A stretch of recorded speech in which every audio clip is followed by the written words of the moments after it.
ಪ್ರಭು ಚವ್ಹಾಣ್ ಪುತ್ರನಿಂದ ಯುವತಿಗೆ ವಂಚನೆ ಆಯ್ತಾ? ಮತ್ತೊಂದು ದಾಖಲೆ ಬಿಡುಗಡೆ ಮಾಡಿದಾಳೆ ಸಂತ್ರಸ್ತೆ. ಪ್ರಭು ಚವ್ಹಾಣ್ ಪುತ್ರನಿಂದ ಯುವತಿಗೆ ವಂಚನೆ ಆರೋಪ ಕೇಳಿಬಂದಿದೆ. ಈ ಬಗ್ಗೆ ಸಂತ್ರಸ್ತ ಯುವತಿ ಮತ್ತೊಂದು ದಾಖಲೆಯನ್ನ ಬಿಡುಗಡೆ ಮಾಡಿದ್ದಾರೆ.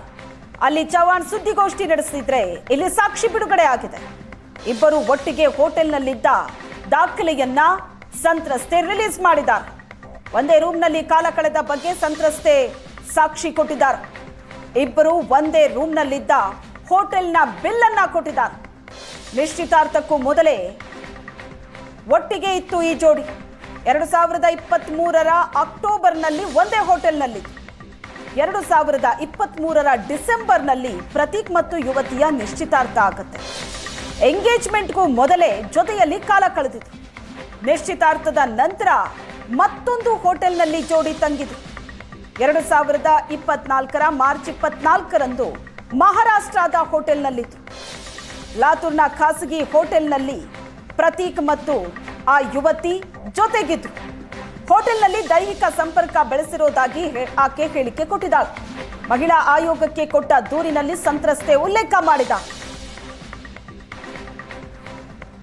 ಈ ಆರೋಪ ಹೊರಗಡೆ ಬರ್ತಾ ಇದ್ದಂತೆ ಆ ಕಡೆ ಚವ್ಹಾಣ್ ಸುದ್ದಿಗೋಷ್ಠಿ ನಡೆಸಿದ್ರೆ ಈ ಕಡೆ ಸಂತ್ರಸ್ತೆ ಸಾಕ್ಷಿಯನ್ನ ಬಿಡುಗಡೆ ಮಾಡಿದ್ದಾರೆ. ಇಬ್ರು ಒಟ್ಟಿಗೆ ಹೋಟೆಲ್ನಲ್ಲಿದ್ದ ದಾಖಲೆಯನ್ನ ರಿಲೀಸ್ ಮಾಡಿದ್ದಾರೆ. ಶಾಸಕ ಪ್ರಭು ಚವ್ಹಾಣ್ ಅವರ ಪುತ್ರ ಪ್ರತೀಕ್ ಚವ್ಹಾಣ್ 2023ರ ಡಿಸೆಂಬರ್ನಲ್ಲಿ ಪ್ರತೀಕ್ ಮತ್ತು ಈ ಯುವತಿಗೆ ನಿಶ್ಚಿತಾರ್ಥ ಆಗತ್ತೆ. ಆದರೆ ನಿಶ್ಚಿತಾರ್ಥಕ್ಕೂ ಮೊದಲೇ 2 ತಿಂಗಳು ಮೊದಲೇ ಒಂದೇ ಹೋಟೆಲ್ನಲ್ಲಿ ಇಬ್ರು ಜೊತೆಗಿದ್ವಿ ಅನ್ನೋದಕ್ಕೆ ಆ ಯುವತಿ ಹೋಟೆಲ್ನ ಬಿಲ್ ಅನ್ನ ಕೊಟ್ಟಿದ್ದಾಳೆ. ದಾಖಲೆಯನ್ನ ಬಿಡುಗಡೆ ಮಾಡಿದ್ದಾರೆ. ಎಂಗೇಜ್ಮೆಂಟ್ನ ಮೊದಲೇ ಜೊತೆಯಲ್ಲಿದ್ರು. ಎಂಗೇಜ್ಮೆಂಟ್ನ ನಂತರವೂ ಕೂಡ ಮಹಾರಾಷ್ಟ್ರದ ಒಂದು ಹೋಟೆಲ್ನಲ್ಲಿ ಈ ಜೋಡಿ ಒಟ್ಟಿಗೆ ಇದ್ರು. ಅದಕ್ಕೂ ಕೂಡ ಸಾಕ್ಷ್ಯವನ್ನ ಈ ಯುವತಿ ಕೊಟ್ಟಿದ್ದಾಳೆ. ಲಾತೂರ್ನ ಖಾಸಗಿ ಹೋಟೆಲ್ನಲ್ಲಿ ಪ್ರತೀಕ್ ಮತ್ತು ಯುವತಿ ಜೊತೆಗೆ ಇದ್ರು. ಅಲ್ಲಿ ತನ್ನ ಜೊತೆ ದೈಹಿಕ ಸಂಪರ್ಕ ಬೆಳೆಸಿದ್ದಾರೆ ಅಂತ ಈಕೆ ಮಹಿಳಾ ಆಯೋಗಕ್ಕೆ ಕೊಟ್ಟ ದೂರಿನಲ್ಲಿ ಉಲ್ಲೇಖ ಮಾಡಿದ್ದಾರೆ.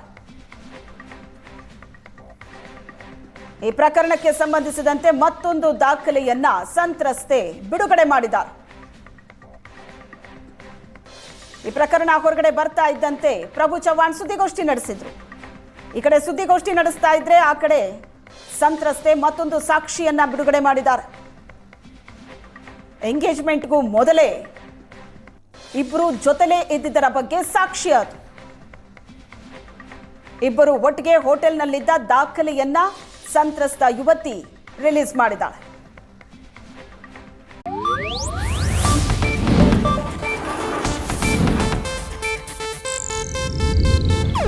ಇದು ಏಷ್ಯಾನೆಟ್ ನ್ಯೂಸ್ ನೆಟ್ವರ್ಕ್ ಪ್ರಸ್ತುತಿ.